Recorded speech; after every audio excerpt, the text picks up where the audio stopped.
गद्दारांना सुरक्षा, जनता वाऱ्यावर. पार्थ पवारांच्या सुरक्षेवरनं असा टोला उद्धव ठाकरे यांनी लगावलेला आहे. घरामध्ये काम करणाऱ्यालाही झेड सुरक्षा देत आहेत असं ठाकरेंनी म्हटलं. पार्थ पवारांना केंद्रीय सुरक्षेची गरज असं वडेट्टीवारांनी म्हटलेला असा टोला वडेट्टीवारांनी लगावलेला आहे.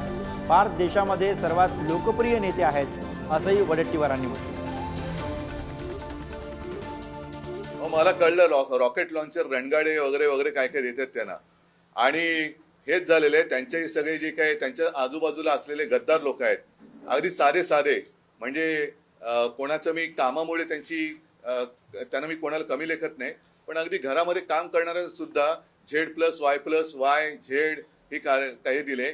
आणि बाकी सुरक्षा, सर्वसामान्यांची सुरक्षा ही वाऱ्यावर पडलेली आहे. महिला सुरक्षित नाहीयेत. अगदी सलमान खानच्या घरासमोर सुद्धा गोळीबार होतोय. त्यांचाच एक आमदार गणपत गायकवाड, त्यांच्याच पक्षात कोणी ऐकत नाही म्हणून तो उद्विग्नतेने पोलीस स्टेशनमध्ये गोळीबार करतोय. तर सुरक्षा वाऱ्यावर पडलेली आहे, सर्वसामान्यांची सुरक्षा वाऱ्यावर आहे. आणि यांच्यासोबतचे गद्दार आहेत त्यांना मात्र ते कडेकोट बंदोबस्तात ठेवत आहेत. आता त्या सुरक्षेचा खर्च कोण करतंय हा एक प्रश्न आहे. नाही, त्याला सेंट्रल गव्हर्नमेंटची सुरक्षा देण्याची आवश्यकता होती. त्याला खूप थ्रेट आहेत आणि तो फार मोठा म्हणजे या देशातील सगळ्यात लोकप्रिय व्यक्ती कोण असेल तर तो पार्थ पवार आहे. अजिबात बिलकुल म्हणजे त्याला तो देशामध्ये कुठेही गेला की लाखोची भीड त्याच्या भोवताली येते. अशा नेत्याला Y+ देणं त्याचा अपमान आहे. त्याला सेंट्रल गव्हर्नमेंटची सुरक्षा कवच द्यायला पाहिजे होता.